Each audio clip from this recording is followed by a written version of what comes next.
আজকে করলা ভাজি করব চিংড়ি মাছ দিয়ে। তো এখানে প্রথমে কড়াইতে তেল দিয়ে দিয়েছি, তারপরে হচ্ছে চিংড়ি মাছগুলো দিয়ে দিব। চিংড়ি মাছগুলো ভালো করে একটু ভেজে তারপরে হচ্ছে করলাগুলো দিয়ে দিব। মাছগুলো ভাজা হচ্ছে, এখন একটু লবণ দিয়ে দিব, সামান্য পরিমাণ একটু হলুদ দিয়ে দিব। এখানে দিয়ে দিচ্ছি কাঁচামরিচ ফালি করে। আমার মাছগুলো ভাজা শেষ, এখন হচ্ছে করলাগুলো দিয়ে দিব। আগে কেটে ধুয়ে রেখেছি। ভালো করে মশলাগুলো একটু করলাতে মিশাতে হবে। তো আপনারা সবাই ভাবতে পারেন আমি কেন পেঁয়াজ দিচ্ছি না। আমরা হচ্ছে করলা ভাজিতে চিংড়ি মাছ দিয়ে যেটা করি সেটা হচ্ছে পেঁয়াজ একদম কাঁচা কাঁচা যেন থাকে, এই জন্য ভাজি না। এখন আস্তে আস্তে করলাগুলোও ভাজা হবে, পেঁয়াজগুলোও ভাজা হবে।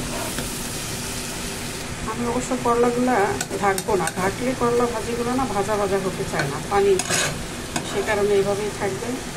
লাস্ট মুহূর্তগুলো আপনি দেখবেন ভাজিটা কত সুন্দর হয়।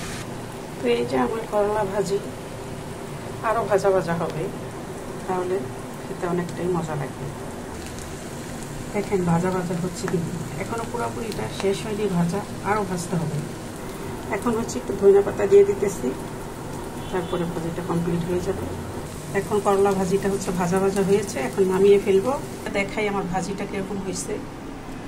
মাশাআল্লাহ, দেখতে তো অনেক সুন্দর হয়েছে। খেয়ে তারপরে রিভিউ দেব। তো সবাই ভালো থাকবেন, সুস্থ থাকবেন। আল্লাহ হাফেজ।